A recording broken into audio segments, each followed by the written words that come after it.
Bien, donc pour tenter de réduire les inégalités entre les individus, on a vu lors de la vidéo précédente que l'État mettait en place un certain nombre d'aides sociales hein, et avait créé ce qu'on appelle la sécurité sociale.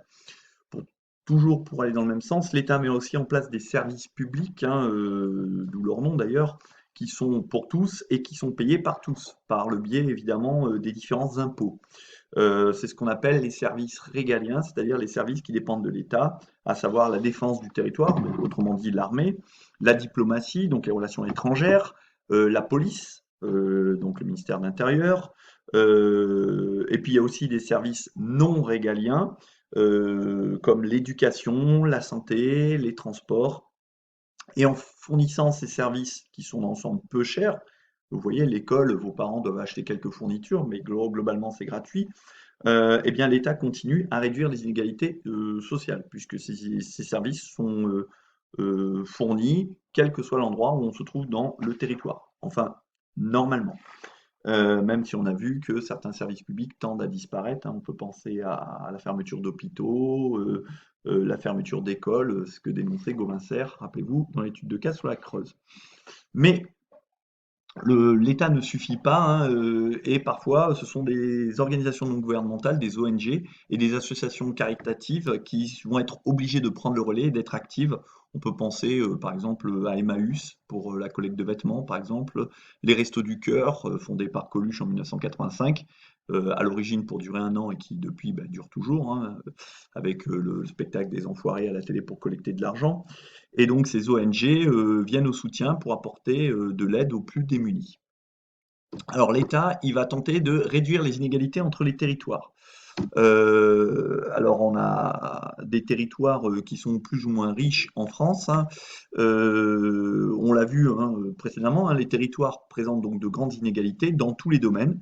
Et donc pour l'État, ben, il n'est pas possible de laisser des zones s'appauvrir ou se dépeupler. On a vu le cas de la Creuse par exemple, avec l'État qui tentait de limiter justement l'appauvrissement et le développement des inégalités. Et vous le savez, en plus, si ces écarts s'accroissent, cela risque de provoquer des problèmes, de la contestation, et ça, l'État ne l'en veut pas. Et encore plus, quand il y a de l'insécurité, on peut penser par exemple à la crise des Gilets jaunes en 2018 ou 2019, ou on peut penser à l'insécurité qu'il y a dans les banlieues, qui est finalement une conséquence des grandes inégalités qui peuvent exister entre différents territoires au sein même de la France. Donc on retrouve encore une fois le rôle majeur de l'État via donc nos impôts au nom de l'égalité des territoires, qui est un principe républicain très important. Mais il n'y a pas que l'État qui est concerné, hein. Tous les niveaux politiques sont concernés, c'est-à-dire le niveau national avec l'État évidemment, mais aussi le niveau régional, les départements et puis les villes. L'un des exemples les plus notables hein, concernant cette politique de réduction des inégalités, c'est l'exemple de ce qui est mis en place par ce qu'on appelle les politiques de la ville, qui consiste par exemple à aider les quartiers les plus défavorisés, qu'on appelle aujourd'hui les QPV, les QPV, pardon, qui veut dire quartiers prioritaires des politiques de la ville. C'est ce qu'on appelait anciennement les US, ou zones urbaines sensibles. En France, en géographie, en politique, on adore les sigles, les acronymes, hein, donc on en est plein. Avant, l'État avait spécifiquement un ministre qui s'appelait le ministre de la ville, donc qui était là pour justement lutter contre les inégalités au sein des villes. Donc tenter de réduire les inégalités, on peut penser par exemple à l'échelle de Limoges, à tous les travaux qui ont été mis en œuvre dans le quartier de la Batide pour justement détruire les anciennes tours, rendre le quartier, construire des habitations à taille humaine, refaire le centre commercial, le commissariat, le cabinet médical, bref, moderniser ce quartier, le rendre un peu plus vert pour justement que les habitants se sentent moins délaissés, moins dans un ghetto. Bon après, bien entendu, quand on investit des millions d'euros, ben on espère quelque chose en retour et que les habitants prennent soin évidemment de toutes ces infrastructures pour que ben, les édiles, les gens qui mettent en place et qui débloquent des sommes énormes, ben, finissent par pas être totalement découragés et désabusés de ce que deviennent leurs investissements. Alors autant il y a des investissements en ville pour tenter de réduire les inégalités, vous aurez pu vous citer également l'exemple des classes à effectifs réduits qui sont mises en place par l'éducation nationale, par exemple pour l'apprentissage de la lecture en CP-CE1, où les effectifs sont réduits à une douzaine d'enfants au lieu d'être 24-25 par classe. Évidemment, ça coûte cher puisque pour une classe de 24 élèves qu'on va diviser par deux, dorénavant, il faut deux salles, deux enseignants qu'il faut payer. Et si on fait ça dans les quartiers prioritaires des politiques de la ville, c'est justement pour donner à ces populations parfois plus en difficulté, souvent issus de l'immigration, eh bien, davantage de chances d'apprendre le français parce qu'on estime que c'est prioritaire, que l'apprentissage de la lecture, il ne faut pas le rater à l'âge de 6-7 ans parce que sinon on prend du retard qu'on aura beaucoup de mal à combler pendant le reste de sa vie. Et donc ça, c'est un exemple justement d'accent qui est mis au sein des villes pour réduire les inégalités. Alors il n'y a pas que les villes qui sont concernées, vous le savez, puisqu'on a travaillé sur la Creuse, il y a aussi les campagnes avec des zones qu'on appelle des zones de revitalisation rurale. Donc, comme son nom l'indique, c'est pour redonner de la vie aux campagnes. Et donc, des aides sont fournies par les régions, par le département, pour, par exemple, développer les transports, favoriser l'accès aux services. Et puis, plus récemment, il y a une loi qu'on appelle la loi NOTRe. C'est la nouvelle organisation du territoire de la République. Voilà ce que ça signifie, NOTRe.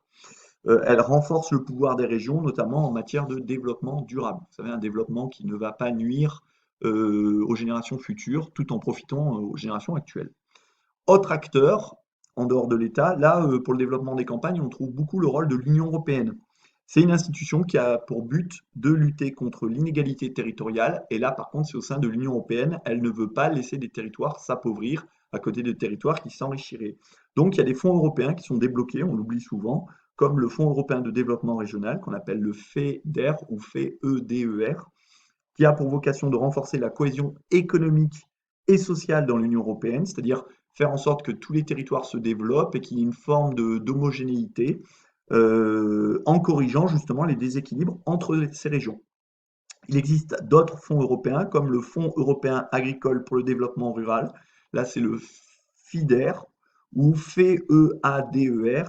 C'est un instrument de financement de la politique agricole commune, qu'on abrège par les trois lettres politique agricole commune, la PAC, et qui est consacré au développement rural. Donc aider les campagnes à se développer et donc à créer de l'emploi et donc à maintenir une population et donc à permettre aux écoles de rester ouvertes, aux commerces d'avoir suffisamment de clients, etc.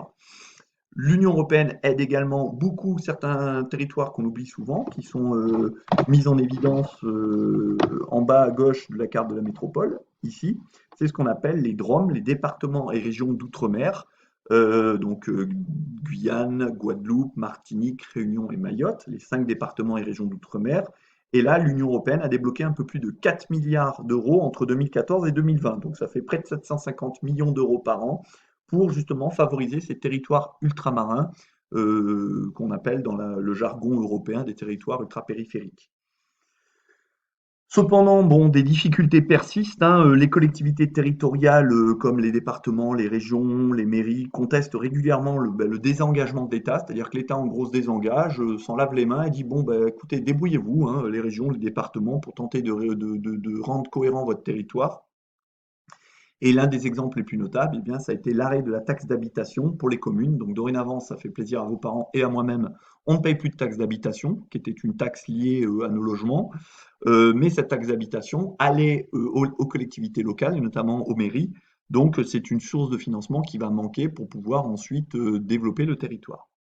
Alors pour conclure ce chapitre 6 ou bien le chapitre 3 du deuxième thème, ça dépend comment vous comptez, eh bien, ce qu'il faut retenir, c'est que premièrement, la France a une démographie dynamique. Donc ça, cocorico, on peut être content. On a le deuxième pays de l'Europe en termes de population, derrière l'Allemagne. Les soldes naturels, c'est-à-dire la différence entre le nombre de naissances et le nombre de décès, il est positif. Le solde migratoire, c'est-à-dire la différence entre le nombre d'entrées et de sorties du territoire, est positif également. Donc la population augmente. Peu, mais elle augmente. Malgré cela, et vous l'avez noté, c'est le deuxième point, la population française vieillit.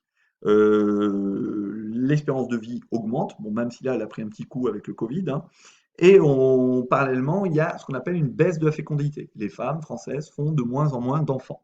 Et ça ne va pas avoir tendance à s'arranger.